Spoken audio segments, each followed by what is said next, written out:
Welcome to Marketplace Tech Bytes. It's our weekly roundup of some of the big stories in tech and maybe some you missed. I'm Meghan, McCarty, Carino. This week, President Trump has signed the bipartisan Take It Down Act into law. Google reveals a bunch of AI projects at its big developer conference. And Fortnite returns to the Apple App Store after a long legal drama. Here to discuss all this is our regular contributor, Paresh from Wired. Hey, Paresh, great to see you. Lovely to be here. So we want to start, like we always do, with our bite of the week. This is a number that gives us a little insight into the week in tech. Paresh, what number do we need to know this week?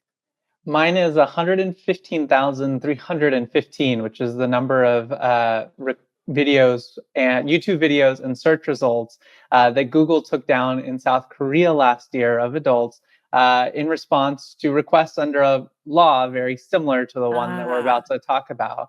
And South Korea has about 1/7 of the population of the US, so you can imagine how many videos and other pieces of content can be affected by this new law.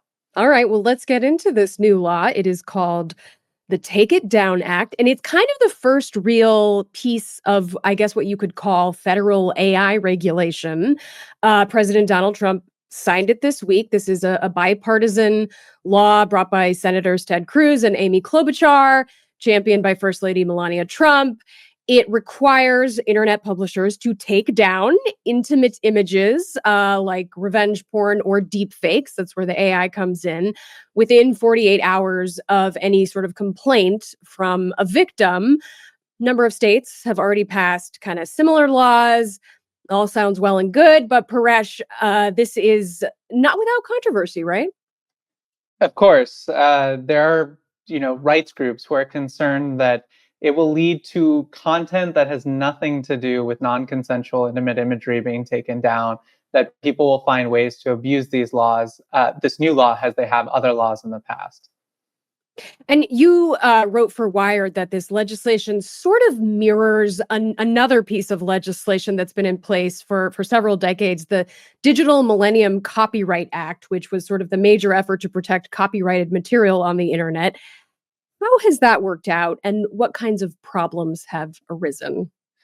It's a bit of a mess. So the DMCA basically doesn't specify how fast tech companies or internet platforms need to remove content in response to demands that you're infringing on my copyright. Please take this down. But it calls for them to do it pretty quickly, and to do it quickly and not face potential liability for allowing that copyright infringement to take place. Companies have created automated methods or sort of just default to taking stuff down. And scammers have realized this. And so they have found ways to use DMCA requests to get content removed that has nothing to do with copyright infringement. It could be something that's unflattering to them. It could be content from a competitor, and they're just trying to get a competitive advantage by taking down competitors' content. So there's a lot of content that has nothing to do with copyright that ends up getting taken down, and that's the fear of what will happen with Take It Down. And in the case of the Take It Down Act, it actually lacks some of the, I guess, protections in the Digital Millennium Copyright Act, which had kind of deterrent policies in place, an appeal process.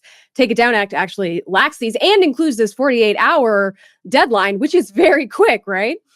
Yeah, it puts a lot of pressure on companies to take stuff down immediately, deal with the recourse later. But DMCA actually has a recourse provision. If some of your content gets taken down under DMCA, you can appeal that and say, hey, wait a second, I actually do have the appropriate copyright. I'm not infringing on anyone's copyright.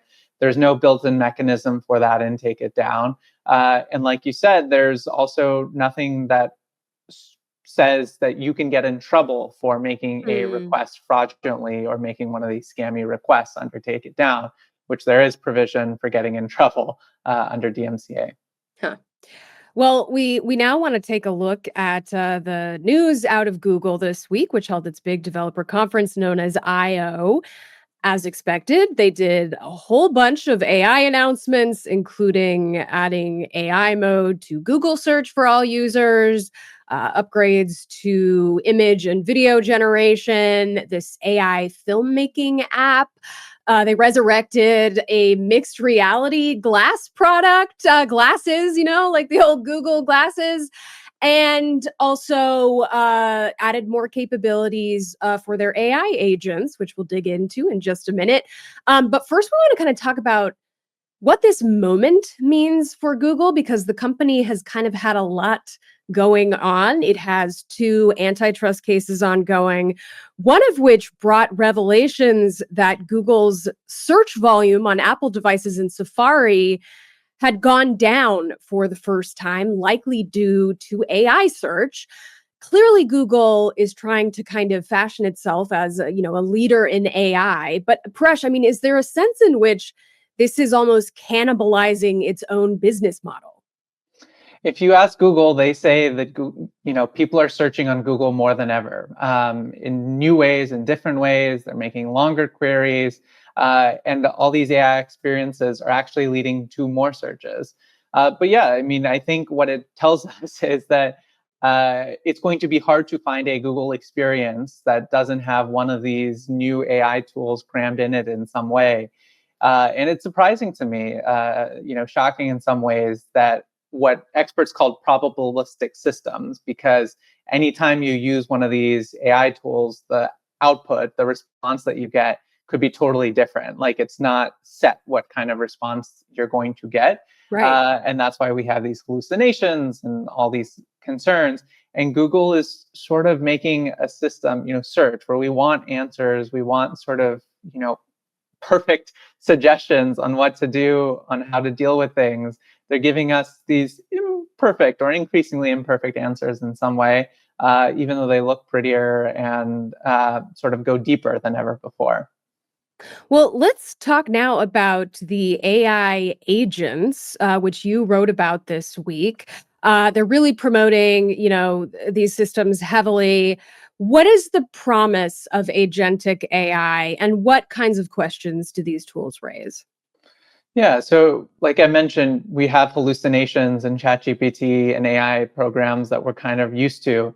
Now imagine like an AI program that goes out and makes a purchase for you. That's what Google is proposing here. They've built this shopping agent where you can say, I want a new pair of jeans. I would like it, to track the price. And when it's under a certain limit, go ahead and put it in my cart. Now, the key thing here is that Google is still making you click the buy button at the end of the process. And that has to deal with the story that I wrote this week on liability.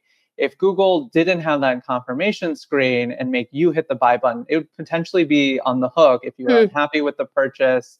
And that's just the start of it. Now Yeah. imagine when a Google bot is working with sort of AI agents from other companies. Who's to blame when in a large system, there's a miscommunication between agents from different companies? Wow. Which one gets in trouble there? And that's all to be worked out here.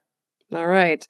Well, now we want to kind of close the loop on one of the longest running dramas in tech. The game Fortnite, made by Epic Games, has finally returned to the Apple App Store for the first time since 2020. That's when it was removed for violating what was then Apple's policy of not allowing apps to kind of link out for direct payment and circumvent the App Store's very hefty commission up to 30%. This set up an epic legal battle. Here is a video that Epic Games released the day it sued Apple back in 2020, spoofing an iconic Apple ad. We have taken our tribute, our profits, our control. This power is ours and ours alone. We shall prevail. All right, so they called this video 1980 Fortnite. And Fortnite is back in the Apple App Store. Ostensibly, this case, was resolved years ago, but why is it such a big deal that Fortnite is back in the App Store now? Why is this happening now? Well, I'm not sure we're closing the loop on it completely, Meghan, because Apple is still very much fighting all of this. But Fortnite is basically back in the App Store because a judge made them do it. Apple has been fighting this tooth and nail, but a federal judge here in Oakland, California, has said, Apple, if you keep sort of putting up roadblocks, you are going to get in trouble. She has already referred Apple to the Department of Justice for Right. criminal contempt, potential criminal contempt prosecution for sort of disobeying her previous orders. And that's really what's making Apple act here. I mean, and this really is just kind of a harbinger of, a crack in the walled garden model that Apple and Google have both had. Interestingly, Epic also sued Google over, a similar dispute and won in 2023, but Fortnite is still not available in the Google Play Store. And Google is fighting that as well on appeals. I think, for Apple, the big thing is this is just one of the many ways in which it's sort of $100 billion in annual profit is being cut away at or chipped away at, right? Like the Google search deal that you've talked about on this show before, this being another thing. Spotify, which is one of the developers that had sort of backed Epic in this case and supported this case all along, is already saying that it's seeing substantial benefits from being able to promote its payment mechanisms, alternatives to Apple, get a little bit more of the money when users upgrade from free to premium. So you could imagine, as more apps make the moves that Spotify and Epic are making, how much money Apple is going to be losing out on. All right, Paresh Dave at Wired. So good to have you. Thanks, Meghan. And thanks to all of you for joining Marketplace Tech Bytes Week in Review. Daniel Shin produced this episode. I'm Meghan McCarty Carino.